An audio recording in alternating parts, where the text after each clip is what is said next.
Welcome to the Ancient Coin Podcast with Aaron Berk, a show about ancient coins from the viewpoint of a seasoned professional with nearly 30 years' experience. Here's Aaron Berk and Mike Nodelman on the Ancient Coin Podcast.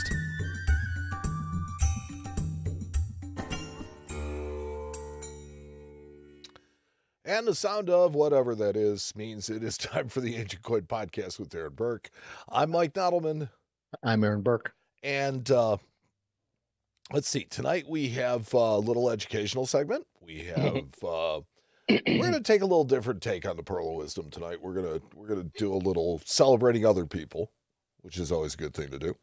And so, Aaron, there is not a lot going on in the auction world this week. But there were still a few that caught your eye, I know. Yeah, well, it was earlier this week. So actually it was March 14th and 15th. So I'm kind of backtracking a little bit.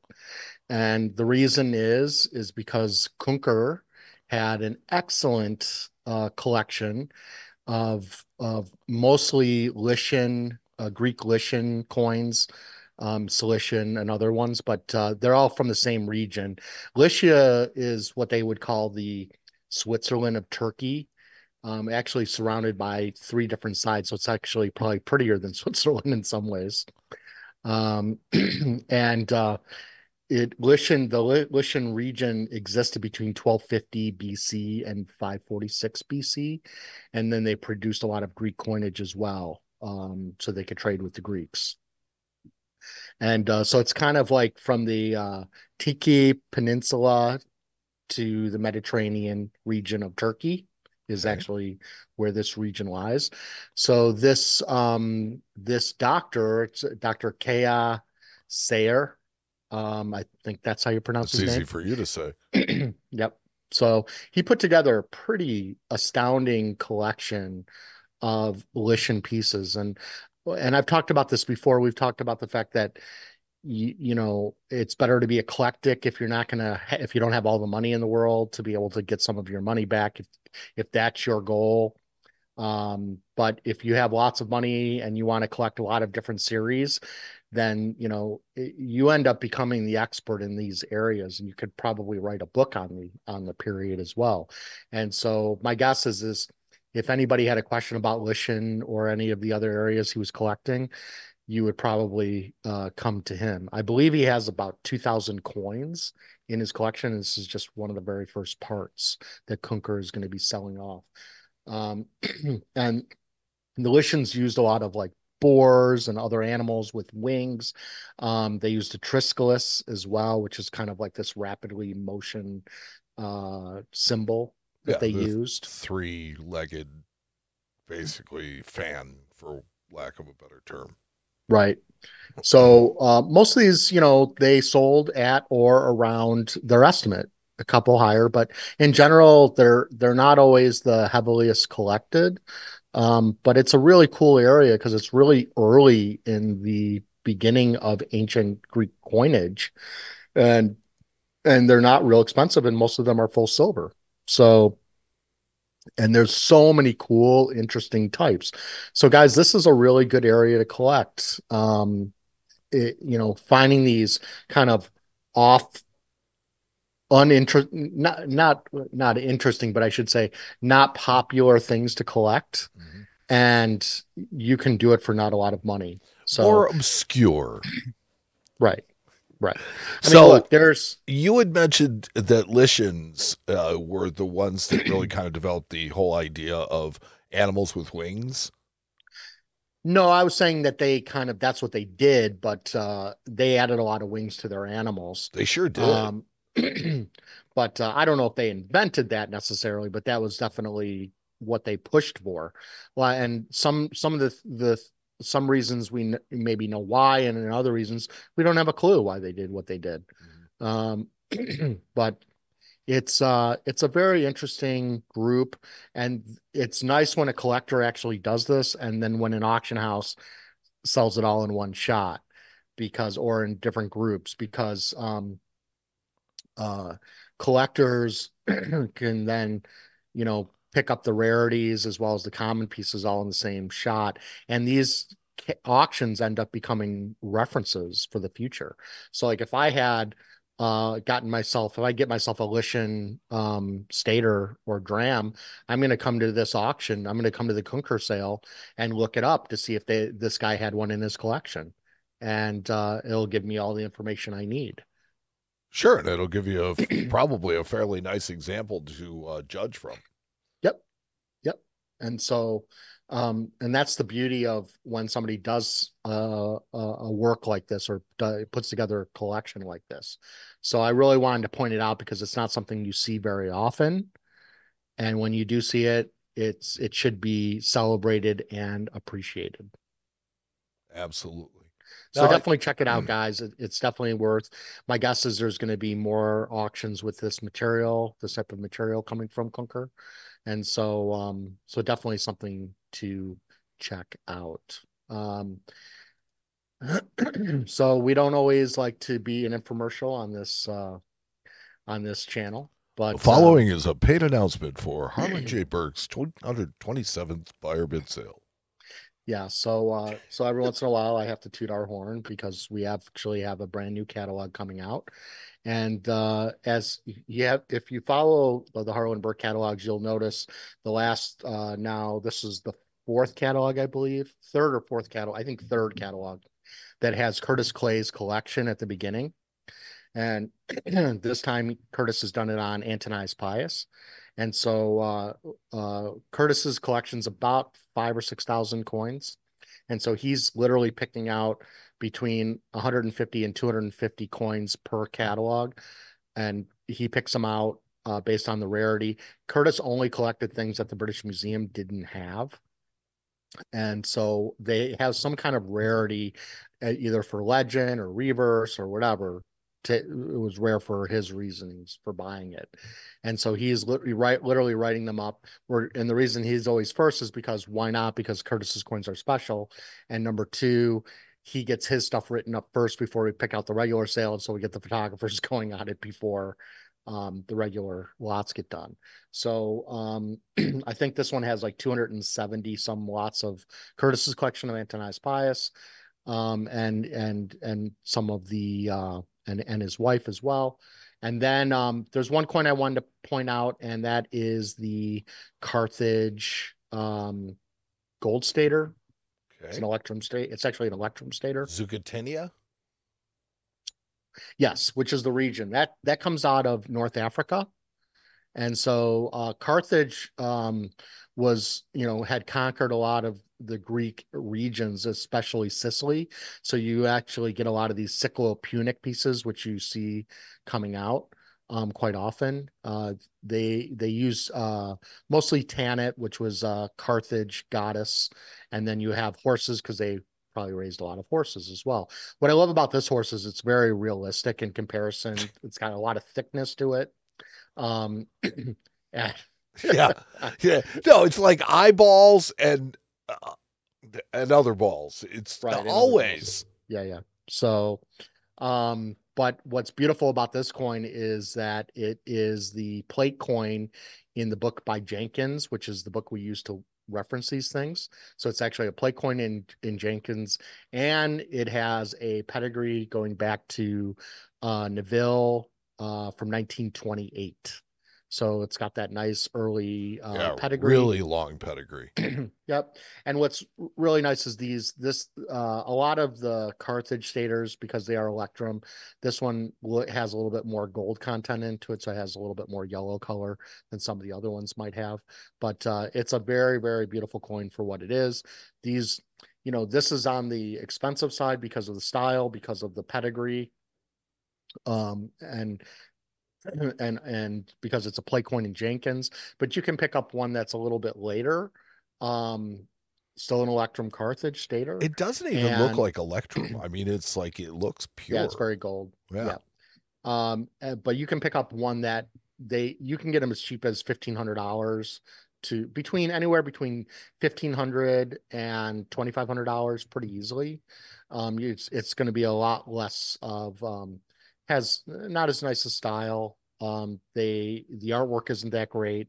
It can be high grade, but again, it's not going to look like this.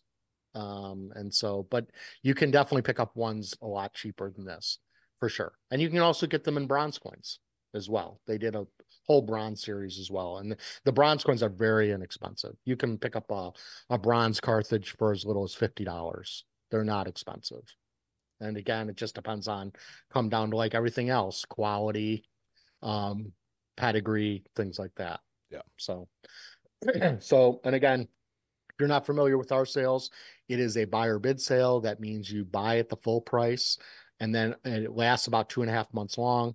At the end of the sale, whatever hasn't sold at its full buy price, if you made an offer less than our asking price and you're the highest accepted offer, then you'll get it at your price with no buyer's fees. There's never any buyer's fees in any of our sales, which is cool. So, but I just heard of a system, which I know our clients would hate, but I just heard of a system that they had a buyer bid sale system, and if you bought it, there was no buyer's fees, but if you got it as a bid later, there was a buyer's fee. So that's the incentive to go that way. To buy it. Yeah, exactly. But literally, I have people that will bid all the way up to the buy price until the last hour of the sale, and then they just buy it. So literally, they could have bought it at the beginning, and they end up buying it in the last 5 minutes. So because they see other people are interested, and well, they don't want to lose it, right? So that's the whole point. But it's an unusual system. I like it. A lot of people have asked us, why don't we go to more auction? But I think it's a nice trade-off, because if, as well as most of you know who bid in auctions, if you're bidding in a premier auction, you're usually getting blown out by the wealthy guys. And so it's a pissing match for a lot of these great coins in those auctions. And the small guy doesn't get a chance. And in our sale, even though something might have a high price, if it's first come, first serve. So the first one to buy it is the first one who gets it. And so it doesn't matter how much money you have. It's just a matter of if you get to it first. So we don't play favorites. So here's a little tip for the buyer bid sales that I've picked up in the short time that I've been there. And that is, always check our website, because the coins go live on the website first before anybody else knows about them. Yeah, and we send out a mass for it and stuff like that. And typically, people ask, why do I do that? And it's because it's actually become a really, in many ways, important. And this comes back down to like when we talk about NGC and about vetting and things like that.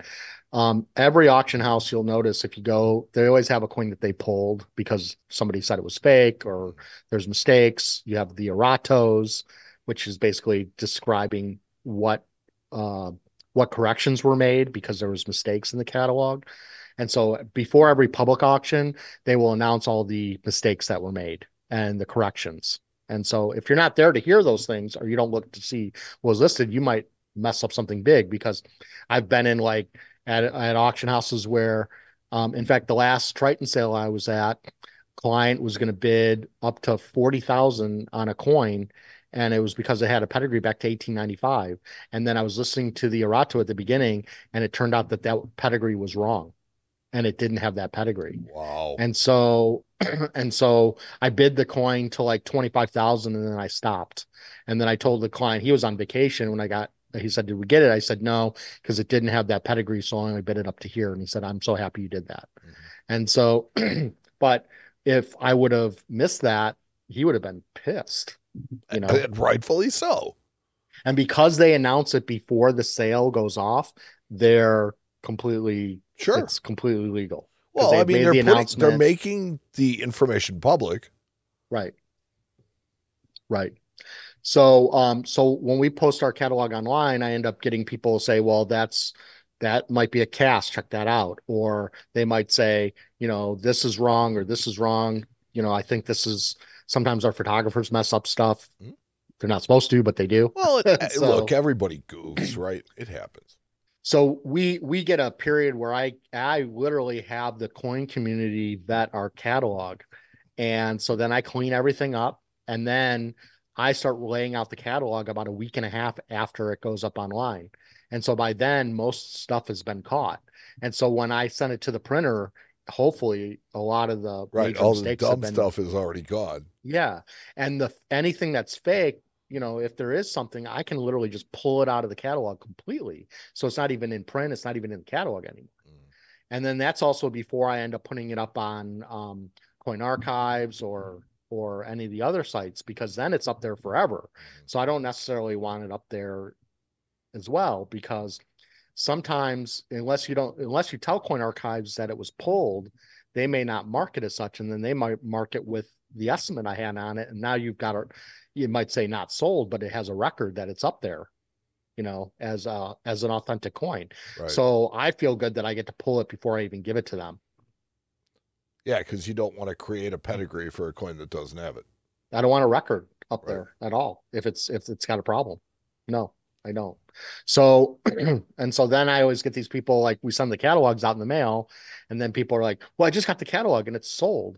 And I'm like, well, yeah, I had it up there for about 4 weeks. Right. Because even when I get the catalog finished, it takes me about 3 days to get it laid out and get all the corrections done.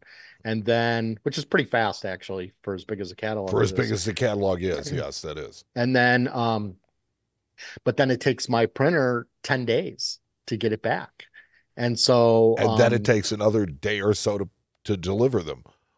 Well, they're not going out FedEx, so no. Well, they're going out first class mail. Yes. And so, it may be another week before everybody has it in their hand. So am I really going to sit on a catalog and an auction that long? No. I mean, money has to be made. And in this day and age, more and more companies are not doing print catalogs, and we are paying for print catalogs that none of our clients pay for. So every catalog with printing and mailing, not including labor. So this is just for the printing and the postage. It's $25,000. So that means I have to sell or make profit of $25,000 before, just to pay for the catalog. Right. So, and we do that because clients still want catalogs. It's a big endeavor. And so what's also nice is that I can then produce a physical copy that is as clean and as error-free as possible. There's no catalog or book that's error-free. David Hetton once told me that even when he's done his guide to biblical coins, he will have like a ton of different, people proofread it. He'll have academics proofreading it. He'll have all these people proofreading. He'll go through tons and tons. He'll come out and print, and he still finds mistakes. And then you find it. So nothing is perfect. Always a work in progress. So anyway, that's the auction scene. The auctions are coming out. I think that I'm waiting on NAC. Roma's got their sale out, but NAC should have a pretty massive sale. So I'm kind of waiting to see what they have. I've heard through the grapevine that they have a pretty important collection possibly, but I don't know. And they're being tight-lipped about it. So I'll see it when I see it. So, but NAC always has the best coins in the world. So I'm really looking forward to seeing what they come up with. So let's move on to our educational section, Mike. Okay, let's do that. Let me know when you get to the. I'm there. Okay, and then you start. Did you hit play yet? Yeah. Okay, cool. So I wanted to get into Roman Egyptian tetradrachms. And I think the coinage of Roman Egypt is massive, and it's probably one of the most interesting of all the provincial coinage because of how exciting, how important Egypt was, and how important that the culture of Egypt maintained its control over the coinage still. It was important to the Greeks and the Romans to still kind of incorporate the Egyptian culture into their coinage. So I'm going to mainly talk about the tetradrachms here, but we'll do another talk some other day on the drachms and the gnomes. So there's a lot of different other denominations of Egyptian tetradrachms or of Egyptian coinage. But my other denominations of 10-cent coins, yes. But I thought let's start with Roman Egyptian tetradrachms. So the Roman Egyptian tetradrachms, they literally, from the day that they were made, which under Augustus, he kind of was taking what Cleopatra had produced and was restriking coins using her bronzes and other coinage. And so it wasn't until Claudius where the first tetradrachm was kind of put out, and it was a debased coin. So meaning, if you look at this homepage here, you can see on the left, you see all these kind of degraded looking silver coins, and on the right, they look like bronze coins. Well, this is just during the Roman Egyptian culture, they were debasing the coins all the way through. So even the ones on the right are still considered silver. Wow. But so they decline steadily over about 275 years, with the final issues only containing less than 2% silver, less than 2%. Hence the trial of the Picts. And it's the same with the Roman Empire. The same thing. They were degrading their silver as well. So if you go to that first slide there, Mike, you'll see we have Tiberius. It was actually under Tiberius where he kind of started it. I said Claudius, but I meant well, it was Claudius. It was Claudius, and then we get into Tiberius here. But here we have Tiberius with Divus Augustus. So you have Tiberius on the left, you have Augustus on the right. During this period, probably had about 30% silver still at the beginning, about 4 grams of silver. And as it started to go through, you'll see the degrading of the silver. You go to the next slide. Here we have Claudius and Antonia, his daughter, still looking pretty silver. And remember, all the provincial coins will always have Greek legends, guys. So all of the imperial have Latin, and all of the provincial have Greek. That's how you know you have a provincial coin, because they always have Greek writing, because it was produced. And that is probably the easiest thing to tell. It is the easiest thing to tell. So if you go to the next slide, we have Nero. Nero is said to have produced over 600 million pieces of coinage.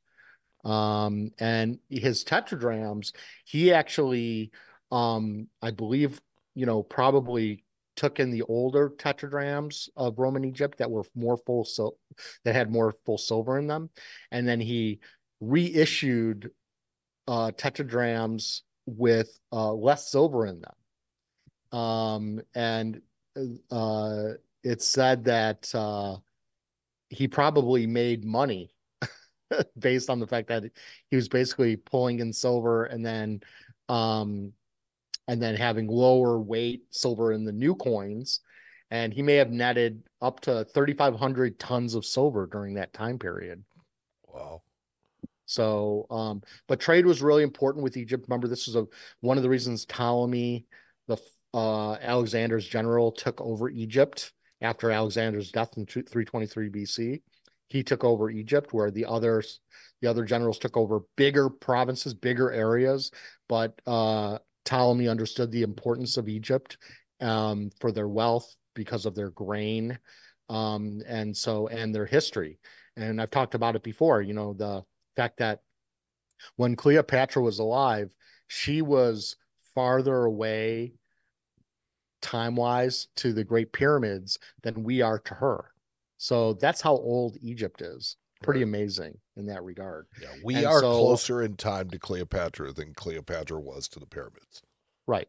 And so here on this Nero, you see a ship with dolphins underneath. And so these aren't rare necessarily. This one may be a little bit better because of the detail, but I have a lot of people that collect ships on coins, and Nero is one of the easiest ones in Roman Egypt to get. Also, people who most of Roman emperors that were confirmed by the Senate were issuing coins in Roman Egypt. So, a lot of people who collect the 12 Caesars, it's going to be easier to collect them under Roman Egypt than it will be under imperial. So in general. And so a lot of people do that for that reason.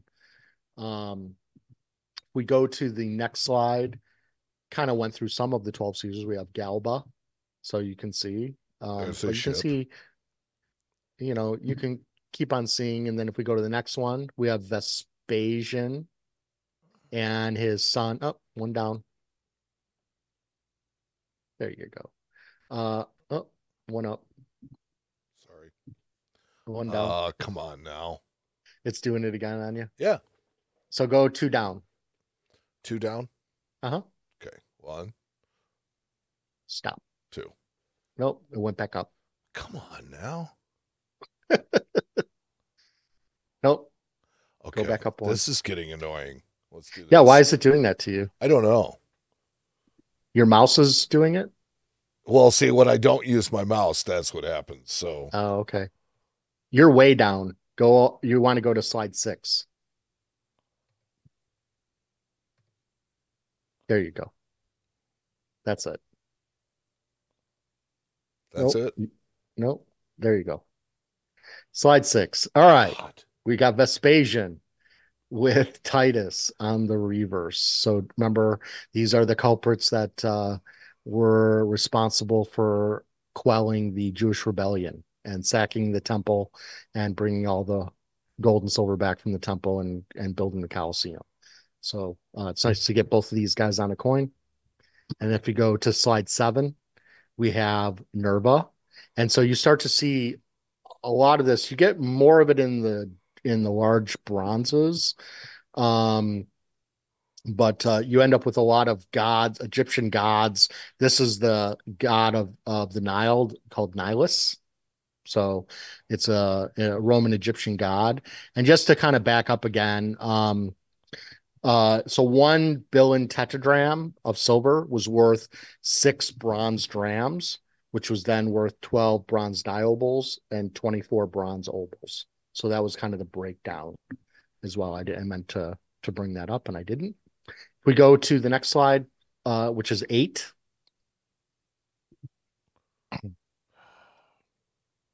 That one? That's 7. Go down 1. That's 8. Okay. So this is Hadrian, and on the back we have what's called a canoptic jar.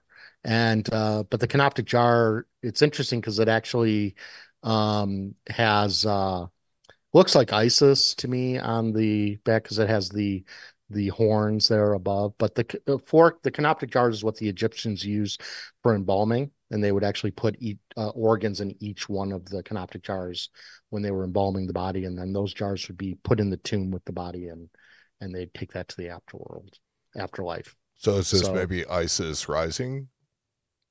No, it's just they made a canoptic jar. They're mixing Greco-Egyptian deities together and things like this. But this is just a canoptic jar. For me, I just know it's Isis. It just looks like Isis. I've seen Isis before. She was kind of like the queen goddess of the. She was kind of like the equivalent to Mary. To Mary. Yeah, or because to it's Hera. like, or to Hera. Sure, Yeah. Sure. So if we go to the next slide, which is number 9. Number 9, we have Antonius Pius. And on the reverse, we have, again, a Roman Egyptian god named Serapis. And we can tell Serapis is basically Zeus. It's the Zeus equivalents. Yeah. And but you can see he's got kind of like a little hat that he wears. And Serapis always has that little hat above. That's how you know. And it's not called a Serapis. crown. It's called a hat.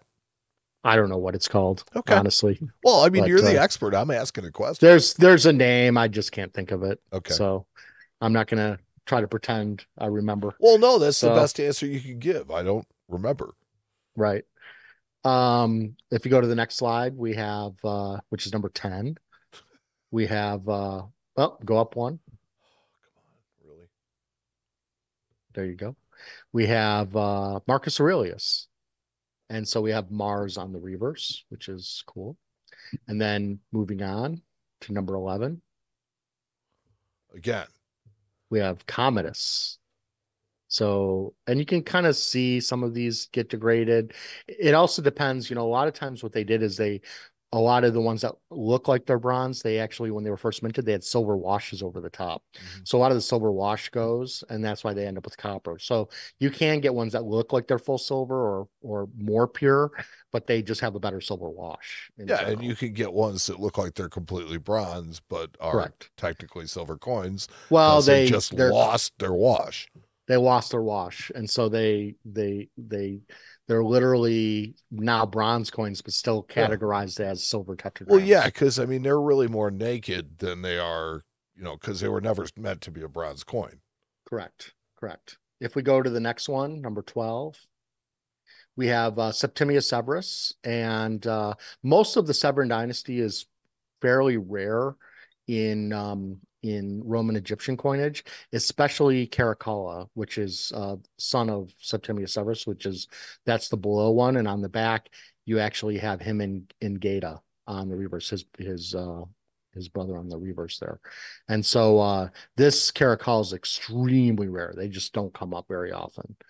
So and then if we go, I think the next slide, number 13, one of the most beautiful of all the tetradrachms I've ever seen is this Pescennius Niger. Pescennius Niger, just even in silver or bronze, is, more expensive. It's scarcer because he only reigned for a year. He was the governor of Syria. We've talked about him before, and a general of the army in Asia under Commodus and Pertinax. He was proclaimed emperor by the army in 193, and then killed by the troops of Septimius Severus. Just about a year later, as is tradition. Right. So the relief on this coin is just spectacular. And I should have put this one before Septimius, but whatever, it is what it is. So, but yeah, it's beautiful, and you'll see a lot of eagles.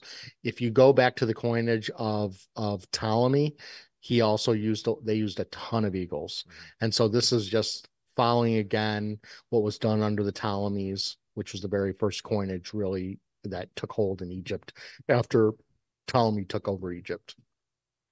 If we go on to the next one, another really rare guy is Gordian the First. Him and his son, Gordian 1 and Gordian 2, they only reigned for a short period of time.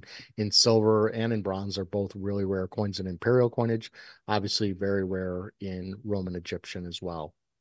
And then if we move on to the next one, you can see here Gallienus. Most of the coins in the 3rd century are very common. They produced a ton of them.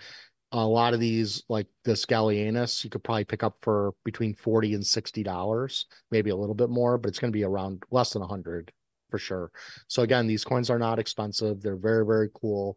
You have the history of Egypt and the Roman Empire. So it has a lot going for it. This one was minted between 267 and 268 AD. Somebody did a hell of a job restoring this particular coin. Yeah, or it just came that way. It didn't need much cleaning. Depends on how big the hoard was. Yeah. If we go to the next slide, we have Claudius II, which again, Claudius II Gothicus. He reigned between 268 and 270. And he fought against the Goths and, did other fun things. And again, eagles, used. The date there, you see the L, that's part of the date. So we know that what date that is, basically because they're dating them right they use the Egyptian calendar, but you can basically work it out to exactly what. And these coins are very common. Can find them all over the place. A coin that's not so common, the next one, is the coin of Zenobia.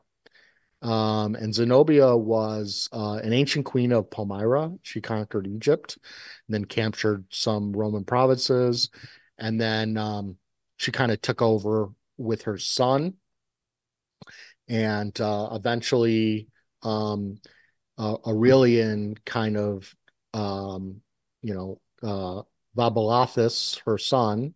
If you go to the next slide, you can see here struck coins with Aurelian on it, and then later when him and his mom got too big for their britches, Aurelian came in and defeated their forces, but he didn't kill them. He and Zenobia were taken to Rome, where they actually lived out the rest of their lives in comfort in Rome. So they actually did well by Aurelian, or Aurelian did well by them, I guess. So there's happy stories for ones that try too hard to take over.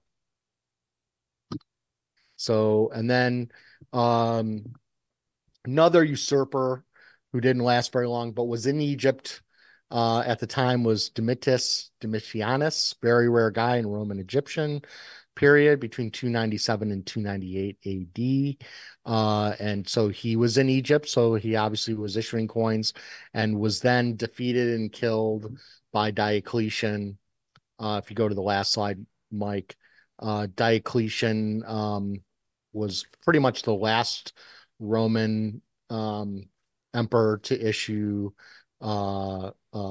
Egyptian coinage, and they then went to imperial coinage throughout the provinces, and it kind of ended Egypt's role in this type of coinage.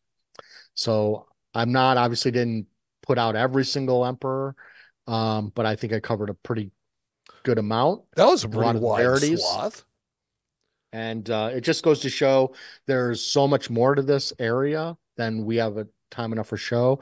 Someday the drams are very cool because they're like the size of a sesterce. They're large, and there's a lot of very cool pieces like the famous lighthouse of Egypt, which we've actually covered on this show, as well as a lot of different structures and historical events and very, very cool coinage. So with a lot of Egyptian and Greco-Roman motifs on them. So definitely something to get into if you love to get coins that are not real expensive, because even some of the rarest coins in this in Roman Egyptian, even they're not $50,000 coins. They're like maybe 8 to 10,000 or less. So for the rarest coins. And so it's an area that you can collect pretty easily.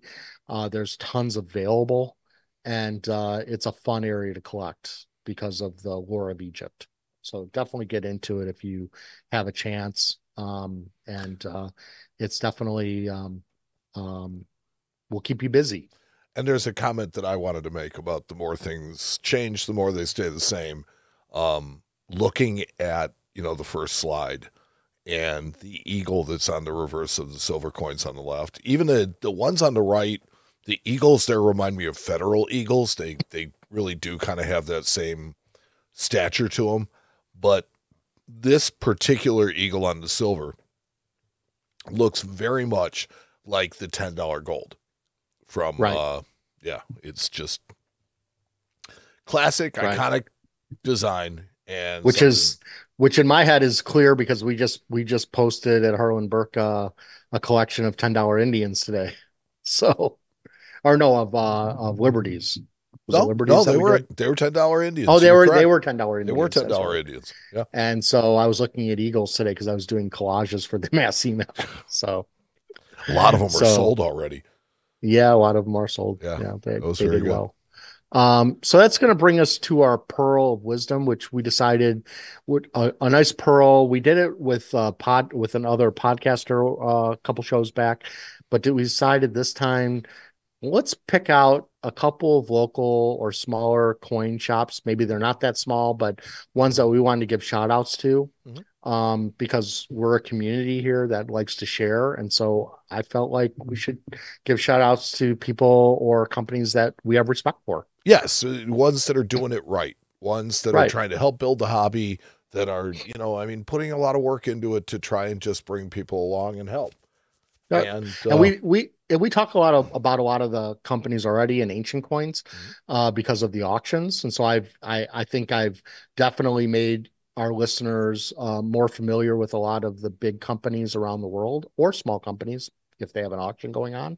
That was my goal, was to kind of let people know about the world and who's offering ancient coins around the world. So some of these companies that we may bring up may have ancient coins, maybe they don't, but in this case they do. Mm-hmm. So the one I'm going to mention is iCoin. They're out of Joliet, Illinois, which is where I was born and raised. And Steve Vesley is the owner and operator with his son, Ian Vesley. And good guys. Really good guys. And will have ancient coins. And Steve likes ancient coins, so he will dabble in ancient coins and list them occasionally or have them at his shop. So if you're in the Joliet area, I would suggest going and seeing them. They're good guys. And And Steve, actually, I have a long history going with Steve because he worked for my father back in the 70s. My father actually had a coin shop in Joliet, Illinois called Stamp Coins and Shells. He actually literally sold stamps and shells along with coins. And Steve was the manager of one of the stores. My dad had two shops at the time. And so, and then Steve, obviously, like most people, end up going off on their own. He stayed in Joliet, never left, and started his business. And so, and then luckily for him, he, like my father had for him, he had his son coming into the business, and Ian seems to be doing well with it. Ian's a sharp kid. He's got a lot going. He knows what he's doing, and he pays attention. It's funny that you say stamps, coins, and shells. I never knew that. And we, to this day, sell coins and shells. No stamps, but coins and shells. So I wanted to send a shout out to somebody who is kind of special to me, has really helped not only my growth, but has helped Aaron, has helped other people in the business. It's Lost Dutchman Rare Coins in Indianapolis. So if you're in Indianapolis, stop by and see the guys. They got Spencer at the front counter, and Matt is the owner, Matt Dinger. Matt does Coin Show podcast with me. You often see me wearing, our swag. And we've been doing it for quite a while, but Matt has really good knowledge on ancient coins, and he's pretty good with it. He takes on, big lots of coins, and he sorts through them and kind of, finds cool stuff. And I've always liked, my first exposure to ancient coins was actually through Matt. And, it's interesting that he has U.S. coins, he has currency, and he has ancient coins, and you can pretty much find a little bit of anything that you want there. So that's Lost Dutchman Coins in Indianapolis. Yeah, and Matt does a lot of social media posts and things like that as well. He does a lot of work on YouTube. He does a lot of work in general just to promote the hobby.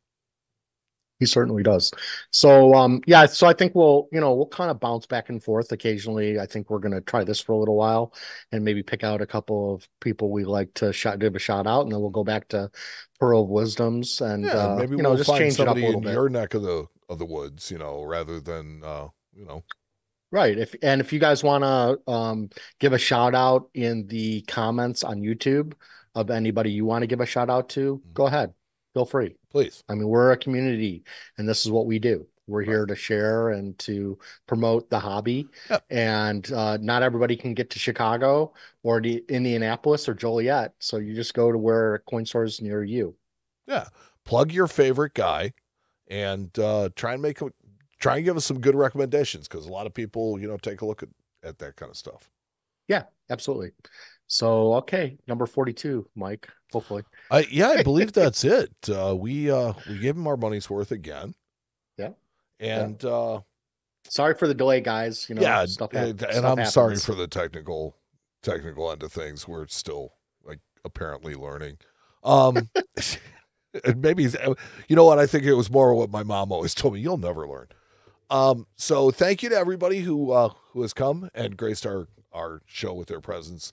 Thanks to everybody who comments and likes, subscribes, and gives us feedback.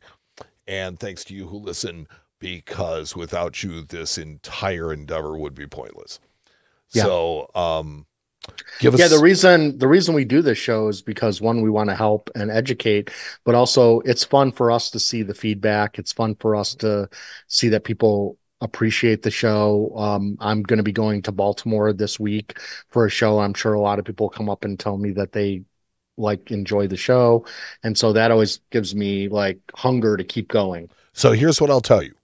Find Aaron at Baltimore and he'll have something for you. I will. You're going to take a box of t-shirts with you, bud. Yeah, I probably will. Yeah, I will. For sure. Yeah. For sure. And I will also tell you, find Matt at Baltimore, and he will have something for you as well. There you go. Yeah. Boom. Free stuff. Free swag. There you go. So thanks to everybody, and we'll talk to you next time. Anything else you got, Aaron? Nope. Okay, cool. Well, thanks, and we'll talk to you next time on episode 43. Ancient Coin Podcast with Aaron Berk.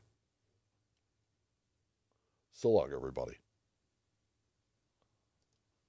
Thanks for listening to the Ancient Coin Podcast with Aaron Berk. We'll return with another episode soon. Meantime, you can join our private group on Facebook. Just go to facebook.com and search the Groups tab for Ancient Coin Podcast Discussion Group and ask to join. There you can become part of our community, where we share and discuss ancient coins, as well as the show, the ancient coin market, auctions, or just to give our own opinions on things in order to learn together. Join Aaron and Mike again soon for the next episode of the Ancient Coin Podcast with Aaron Berk.